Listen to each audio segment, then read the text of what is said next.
As Salish people, we believe everything had a voice.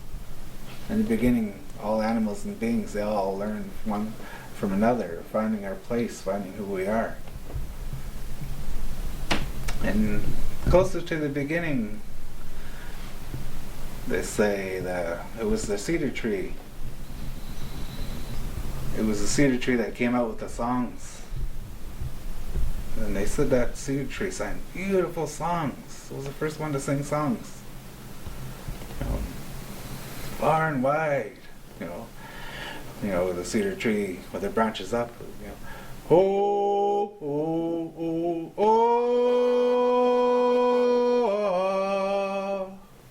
oh, oh,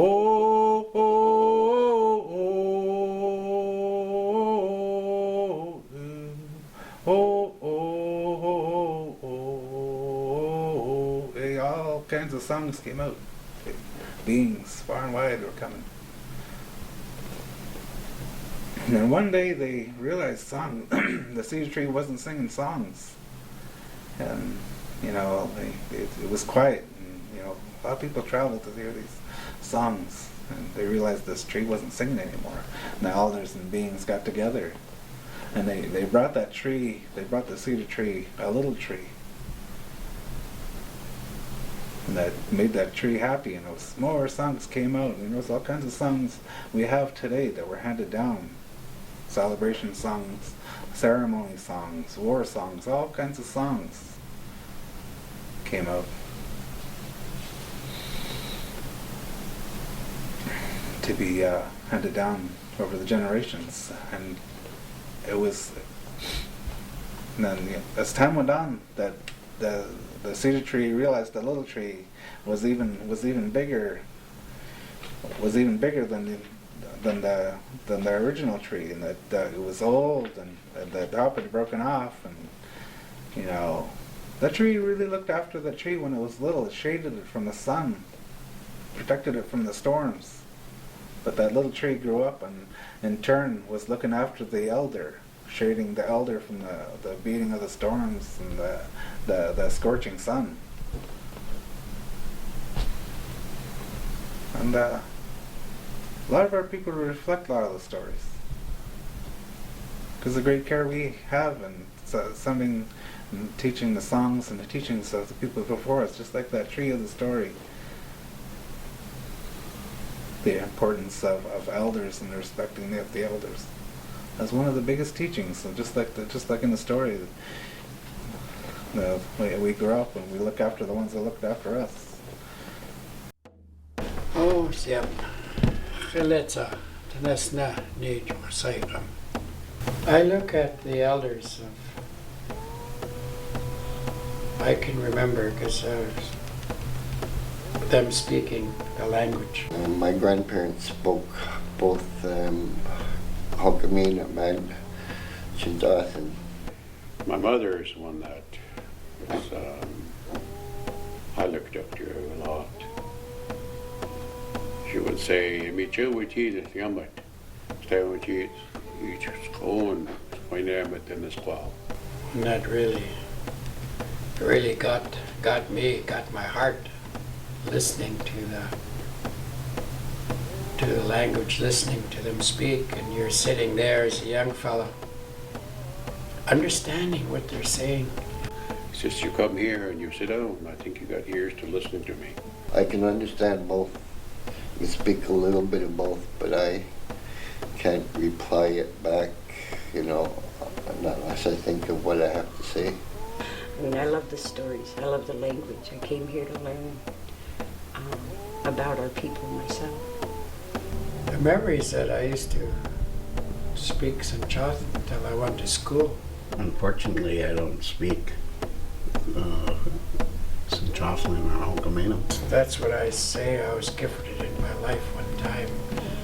I spoke my language. I'm having a hard time trying to speak it now, but I just got to relax. Most of my teachings are from my own, my mom and my dad and grandmother. They're a great influence on me. I lost my grandparents and my dad when I was young. I kept all them old ways that I remember from the elders. This is what they call the way teachings of their old people. The way they were, how they were, of respecting one another. So I was born and raised in Pat Bay, right by the beach. This reserve was pretty small when I was a kid. It was just like about maybe 8 to 10 houses. The north end was Archie Jones, Sandy Jones, Peter Jones. I remember Henry Smith living in a house down here, and that was in the 50s. There's a lot of changes today. There's a lot of different people that come from other tribes to come here. This before it was very small. Just the front. Nothing up here on Totem Lane. Then my grandmother, Cecilia Jim, Peter Jack, Chris Jack, and the Bills, and Gus Bill. I've lived here most of my life. Gone for 11 years when I married Collins. I was a boy, we had a gravel road, and there was hardly any traffic, and it was just beautiful. There used to be a longhouse where Perry Jack lives. People used to live in there. I didn't come home till my mother-in-law said I could come home. That was our way, and I followed it. A lot of the time we lived off the land. If I had a canoe, I'd go out and go fishing. If I'm not fishing, I'm out hunting. There'd be a bridge down by where Hayward's house is. There used to be a wooden bridge across there. That's where they used to come. I used to get one, used to have a hard time dragging it home. Yeah. That's my memories, of it fishing right in Tseycum. Today is totally changed from my past. I mean, everything we got was from the sea, and my grandparents would ask me, 5, 6 o'clock in the morning, we'd have to go clam digging. Yeah, we used to dig a lot of clams. We used to get $2 a box. My uncle George, he used to clam dig at night when the tide was out. So we'd go out there and we'd bring our little flashlights. Me and George Jones used to go out in a canoe at night with a flashlight, get some flounder, powie. We'd be all happy because we were always just wanting to help. That's where we were raised. You just go and help.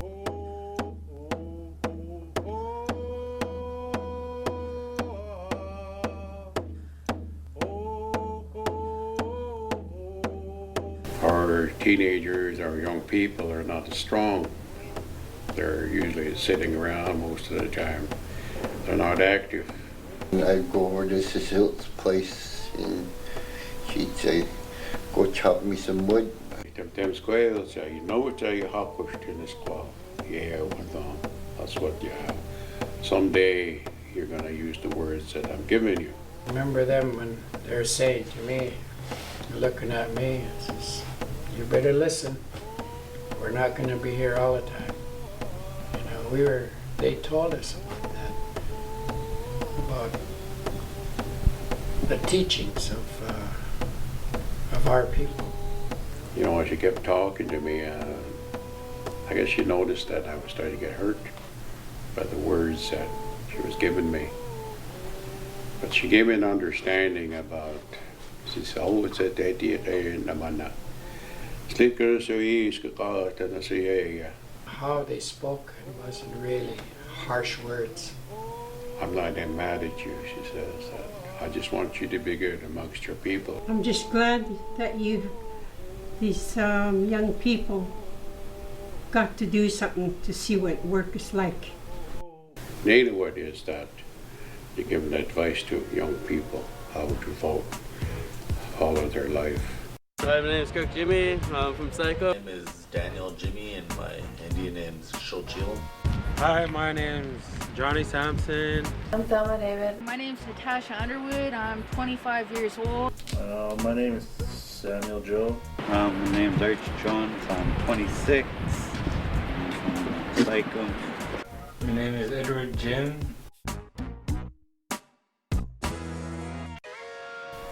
I'm involved in this filming. Putting up these lights and hooking up the camera. Interested in going into acting or somewhere in that direction. During the day I do this program here. I want to hopefully be done this apprenticeship I have set up for me in the Squamble Dockyards. Play hockey in the Sail Gym. Practice there too. Nowadays we have floor hockey, and last year or the year before there was nothing. And I'm really excited about going to the games every week, and I'm so proud of these young guys that really work hard playing it.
I have to say it's had a significant impact.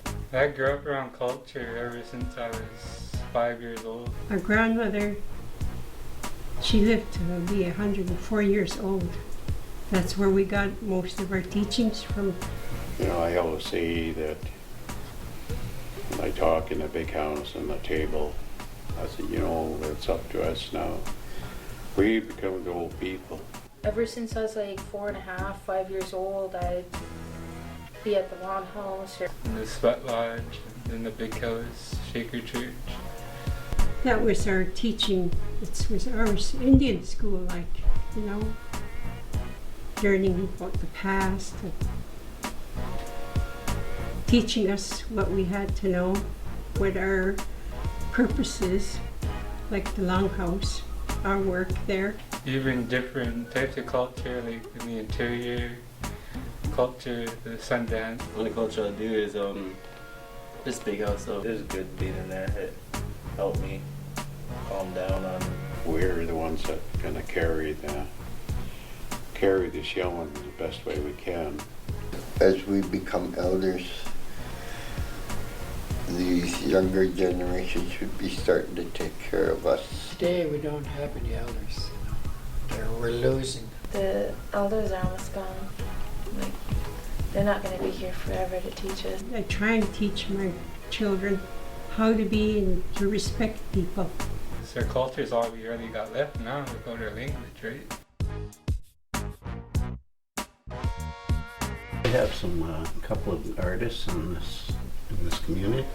I love our Coast Salish artwork. I think it's simple. It's just crescents, split U's, ovoids. Some of my goals in the next 5 years are just to get better at carving. And I learned a lot of the art style of our Coast Salish artwork from late Leonard Jim, and he did beautiful artwork. Good things happening, especially with the younger generation. It makes me really happy to see all the younger generation up and working and learning, getting all their experience. The strength in our community are our elders. They're our backbone. They're our support. Communicating with one another. That didn't happen when we were growing up. We sort of just stayed to ourselves and minded our own business. And that's was a little reserved. Well, a lot of our strengths are cultural, longhouse. The youth and their hockey. That's the youth's strength. My strength is to trying to get people together. A lot of our young ones are working, doing something to improve instead of just waiting for welfare to come. Every time we get a chance, we get together, the whole community. So that's a pretty good strength, I think.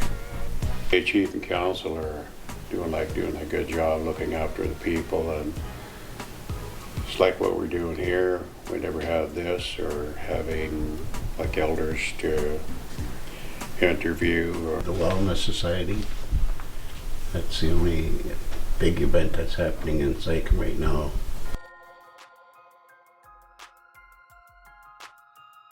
Well, I think a big challenge nowadays is to show our younger generation our way of life and how important it is we need to keep that. I think a big challenge is education for our community. When we go to bed, we have to lock our doors. We never did that when we were growing up. It was always open. Even when we went to town, it was open. The challenges for myself is to educate the youth. Now it's different because a lot of us, drugs and alcohol. But that is one of the challenges we have here. You know, I can't just point at the youth, I point at myself. I have to admit, you know, that it's still here today. The biggest influence in my life was my late uncle. He was an alcoholic. How can we convince the youth to try to let that go? That's another thing that hurts our family. He always told me not to touch that brown bottle. it can do a lot of bad things to you, he told me. I just hope and pray that the youth today really think about that, because it's, you break up families by, by doing that. See our youth get through high school and get the things they need in today's life. It's hard without having an education. In the future, we're hoping to hire a teacher so we can all learn Tseycum. I guess if I had it my way, kids would be learning it from when they're little until they're grown up, and English would be their second language. But I'd like to see more housing. Maybe get a recreation center going on. Making a gym. A hall. All those things like that is needed, and it's really something for the youth to do. And I want to try and develop our land. so that there's more opportunity for employment, and just more opportunities, period. I think our community really needs that.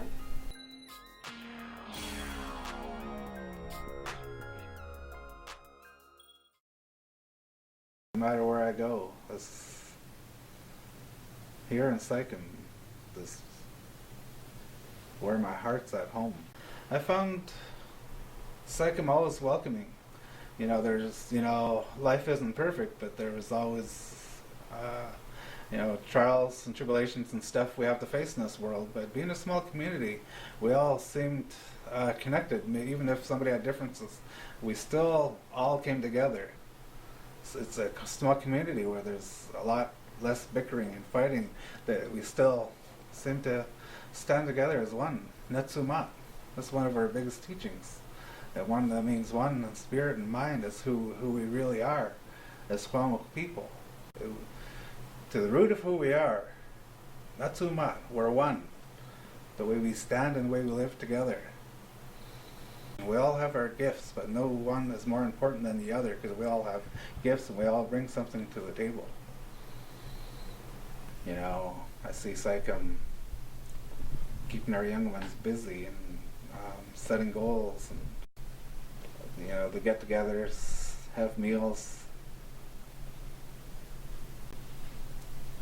A lot of meals, a lot of sharing when we're talking and we're joking. The cooks have good feelings. It sets the pace for of the spirit. Their good feelings are felt when we have their food. To relax, to be able to sit at the table and joke around and have some laughs and enjoy the love of the loved one. To see them as opposed to being on a computer or on a phone. But to sit with them and have laughs. And sometimes people get up and they share teachings that we need, that makes us stronger, that just the old teachings that make us stronger. When it comes to troubles in this world, the love in this community is flawless and makes me strong, and it makes me who I am. Seeing them stand with me, seeing loved ones that I'm standing with. I think the word of encouragement to the younger ones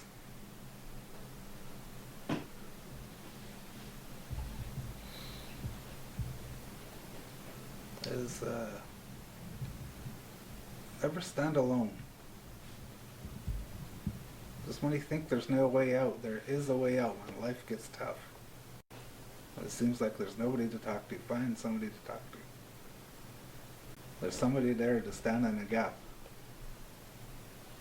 to hold you up when you're weak. Even nature itself says, don't stand alone in life and anything. A number standing together brings a sure victory. We need that victory in our personal lives, of just making it to be happy, of just making it to be free inside. And that takes standing together with loved ones around us. We look at the geese. If they're you see the Canada geese, and they're always traveling, and sometimes, you know, if one geese was traveling alone by himself, would never make it. It wouldn't be as fast, and it would have a lot of breaks.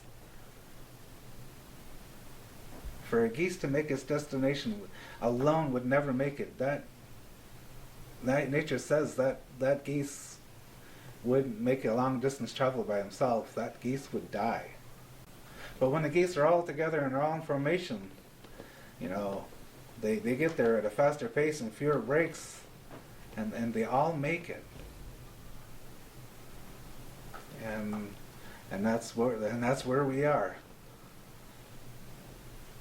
We're just trying to make it in life, because that's a tough world in there, and we need each other.